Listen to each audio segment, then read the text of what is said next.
भाई बहनों, आज फिर से दास आपके समझ समर्पित हुआ है एक नई चर्चा, नए विषय पे बात करने के लिए। सबसे पहले दास का आप सभी संत महात्माओं को प्यार भरा धन्यवाद और अब आगे चर्चा इस विषय पे करते हैं। जिस निरंकार प्रभु परमात्मा का हमें ज्ञान हजूर बाबा जी के द्वारा प्राप्त हुआ है, इसी ज्ञान पे चलकर इसको एहसास में रखते हुए अगर हम अपने जीवन को जीते हैं हर पल हर समय, तो हमें किसी प्रकार की कोई भी समस्या का सामना नहीं करना पड़ता है। हमें हमेशा इस निरंकार प्रभु परमात्मा से ही अपने रिश्ते को बना के रखना है, क्योंकि ये परमात्मा जो है ये स्वयं समर्पण ही चाहता है। इसकी चाहत जो जन समर्पण होता है वो ही इसको प्यारा होता है। जैसे कि आप कहा है, आपने सुना है कि हरि व्यापक सर्वत्र समाना, प्रेम से प्रकट होए में जाना। प्रेम जब आ सकता है जब हमारे जीवन में समर्पण होगा। कहा गया है कि संतों ने महात्माओं ने अपनी वाणी में फरमाया है कि निर्मल मन सोई जन मोह भावा, मोह कपट छल छिद्र न भावा। तो इस प्रकार की बात संत महात्मा करते चले आए हैं। आज इसी बात पे कई कहानी हजूर बाबा जी के समक्ष जुड़ी जो दास आपके समक्ष रखेगा, तो आप इस वीडियो में जुड़े रहें। और हमेशा हम अब बात आगे जैसे करते हैं कि हमें हमेशा इस निरंकार प्रभु परमात्मा का ध्यान रखते हुए इस पर अपने आप को समर्पित रखना है। हर पल जो हमारे हजूर बाबा जी ने अपने विचारों में के द्वारा और संकेत के द्वारा और वैसे भी किसी महात्मा से ऐसे आमने सामने भी बोला है कि हमें इस निरंकार से जुड़ के रहना है, हमें इससे जुड़ना है, शरीरों से नहीं जुड़ना है। क्योंकि बाबा जी को पता था शरीर कुछ दिन का होता है, इसे नाश हो जाना है। और अगर ये महात्मा इस निरंकार से नहीं जुड़ पाया और ये शरीरों से जुड़ा रहा तो फिर ये मोक्ष का भागीदार नहीं बन पाएगा। ऐसा हजूर जानते थे। कई बार दास ने के समझ की बात है, एक बार हजूर बाबा जी एक भवन में बाबा जी बैठे हुए थे और बहुत ही जनसमूह महात्माओं का था जो नमस्कारी के लिए बैठे थे, तैयार थे, खड़े थे, नमस्कारी करनी थी उनको। और हजूर बाबा जी स्टेज में विराजमान थे। उसी वक्त वो संत महात्मा बहुत सुंदर सुंदर रचनाएं रख रहे थे। तो हजूर बाबा जी ने उन संत को बुलाया और कहा कि महात्मा जो महापुरुष धूप में खड़े हैं इनकी नमस्कारी फटाफट कराइए, और ये जो गीत का जो आप कार्यक्रम कर रहे हैं इसको भी रोकिए, पहले महात्माओं को धूप से बचाइए। हजूर बाबा जी को एक एक संत का ध्यान रहता था। अंतर्यामी प्रभु परमात्मा थे हजूर को सब पता था कौन कितनी धूप में तप रहा है। वो जहाँ भी संत महात्मा, इसीलिए उनको यकीन है, यकीदा है इस निरंकार पे, अपने हजूर पे, अपने शहंशाह पे। सदगुरु बाबा जी ने हमें सबको इस परमात्मा से जोड़ा, इस परमात्मा का ज्ञान दिया, इस परमात्मा का एहसास बनाए रखने की बातें की। बाबा जी ने उन महात्मा को समझाया कि कब तक तुम शरीर से जुड़े रहोगे, कब बदलोगे महात्मा, शरीर से नहीं, तुम्हें निरंकार से जुड़ना है।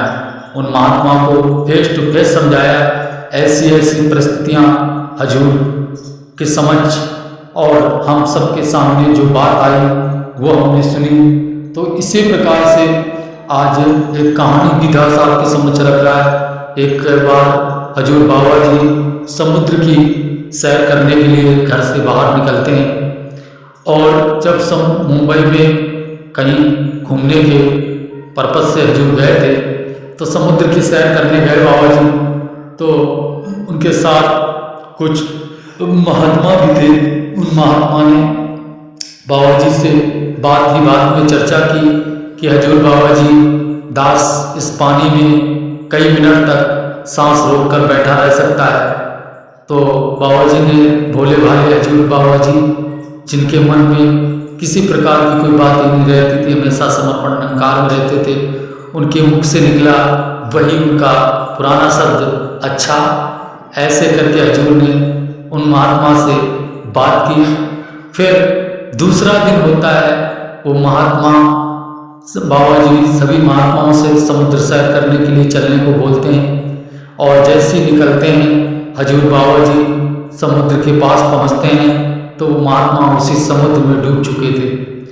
और फिर चिल बचाओ बचाओ की आवाज़ लगा रहे थे।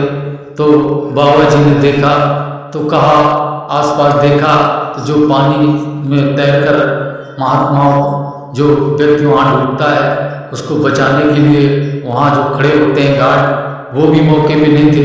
तो हजूर बाबा जी समुद्र के किनारे जाते हैं, कुछ देर स्नानकार की तरफ देखते हैं और देखने के बाद समुद्र की तरफ देखते हैं गौर से। समुद्र ने तुरंत उन महात्मा को लाकर उनके कदमों में छोड़ दिया हजूर बाबा जी के। और फिर वो महात्माओं ने उठाया और उनका पानी निकाला गया। उनकी स्थिति पूछी गई कि किस तरीके आप इस पानी में डूब गए, क्या कारण रीजन हुआ। उन्होंने अपनी परिस्थिति को जाहिर की हजूर की समझ, और अपने कल वाली बात को याद करते हुए उन्होंने कहा, मेरे शहंशाह, आपके समझ घमंड नहीं चलता है। मैं हजूर दास आपको समझ ना पाया, ये मेरे मालिक, ये नादानी दास कर पैठा, दास को बख्श दीजिए। फिर बाबा जी ने हाथ फेरा और कहा, ठीक है, कोई बात नहीं, और बस चले आए। मतलब हजूर बाबा जी, ये जो लाइन दास ने पहले बोली कि निर्मल मन सोई जन मोह भावा, मोह कपट चल चित्र न भावा, ये ईश्वर साकार निराकार के रूप थे हजूर बाबा जी, जिन्होंने इससे हजूर बाबा जी हमारे साकार रूप में थे, निराकार रूप में थे।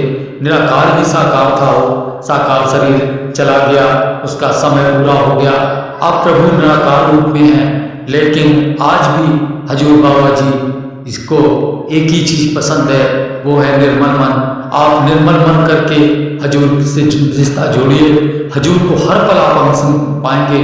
कभी भी ये परमात्मा आपसे ओझल नहीं होगा, कभी भी आप ये महसूस नहीं कर पाएंगे कि हजूर बाबा जी हमारे साथ नहीं हैं। हजूर बाबा जी हर समय आपके साथ, आपके हर पल, हर काम में आपकी मदद और हेल्प करेंगे, और आपको बुराई से और आपको दुखों से हमेशा हजूर बचाएंगे, और आपका ध्यान इस निरंकार से जोड़े रहेंगे। आप हमेशा समर्पण रहिए इस परमात्मा से, इस निरंकार प्रभु परमात्मा से। एक पल भी इससे कभी दूर मत होना।